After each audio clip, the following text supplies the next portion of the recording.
The Insanity of God, Chapter 15, When Your Best is Not Enough. During these dark days, we felt that our Somali neighbors valued us for who we were, for what we said, and for what we did. Sometimes we even sensed that they noticed the values that motivated our work. At least, we hoped that they did. For example, we sometimes encountered Somalis who were surprised that we wouldn't take bribes to feed certain people first or to decide which village we would help next. Their culture had convinced them that everyone can be corrupted. One day, a group of grateful Somalis from a coastal village came to us and said, "You would not accept any bribes to come to our village. Then, after your people did feed us, you refused to take any payment for it." That was all true, so I nodded. I had no idea what would be said next. They continued, "You know that as Muslims, we can't eat certain foods. They are unclean for us, so we brought this for you." They opened 2 huge coolers to reveal 78 fresh Indian Ocean lobsters. The man continued, "You can't consider this a bribe because you have already fed us, so this is a thank you gift for your people from our village. We understand that you Westerners love lobster." We enjoyed a lobster feast, and we deeply appreciated their gift, especially because it was based on behaviors and values that they had noticed in our lives and work. We were also encouraged when Somalis noticed and appreciated the serious commitment required by our relief work. In fact, there were times when Muslim people even recognized the power and reality of the one we ultimately served. Often, in times of great danger, my Muslim staff members and friends would ask me to pray for them. At other times, during a medical crisis, our Muslim nurses would stop emergency treatment saying, "You always pray for our sick people, so, first, ask God for help, and then we will continue treating this child." We would stop and pray, simple and sweet prayers, public and out loud. Then the medical treatment could continue. We hoped that we were creating a little circle of light in the vast void of darkness. But many days we wondered. I still believed that the Lord had sent us to this place, but where was the spiritual fruit of our labor and sacrifice? There had been no Christian church, no body of believers anywhere in Somalia before we arrived. Now, years later, the situation seemed even worse. Now, there were almost no individual members of the body left. I wondered if there was any hope that good could triumph over evil in Somalia.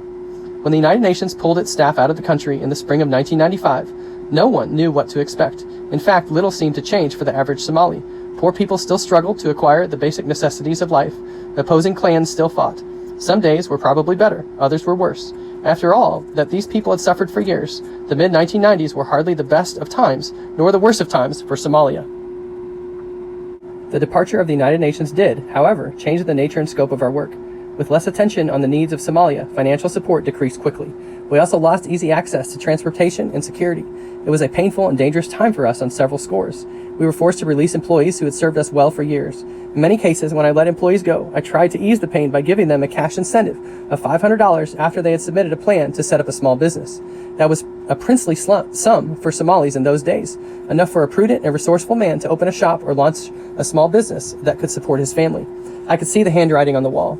The opportunity for us to work anywhere inside Somalia seemed to be coming to an end. That realization was especially difficult for me to accept. The people in our organization had invested blood, sweat, and tears with so few tangible results. Certainly, we had eased suffering and saved tens of thousands of lives, but for how long? And to what end? Was Somalia better off now than we had first arrived? I honestly didn't know the answer to that question, and my struggle at this point brought me to a profound spiritual crisis.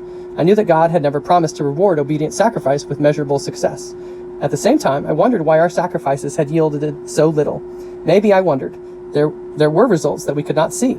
Still, these were dark days. I stubbornly and perhaps pridefully resisted giving up and leaving. I feared that leaving would be a way of saying that evil had won. I held tight to the psalmist David's conviction that the weeping and tears might linger for the night, but that joy would come in the morning. Sadly, after 6 years in Somalia, each morning brought only more tears. For perhaps the first time in my life, I was dealing with something that I could not fix. Prayer and obedience and hard work and good training and godly intentions and sacrifice.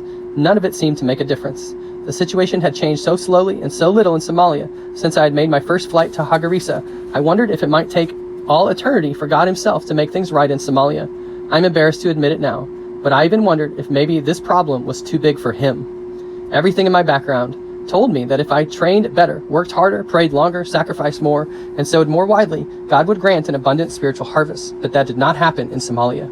We knew that we had been obedient. We were proud of our team and its hard work, but when I tried to catalog the results of our efforts, the unfinished business, the shortage of spiritual fruit, all of the things that we couldn't accomplish, doubts and questions filled my mind. Had our efforts been worth the time, the money, and the energy invested? Was this worth the price we had paid? There was no way to know, of course, that very soon these hard questions would become even more personal.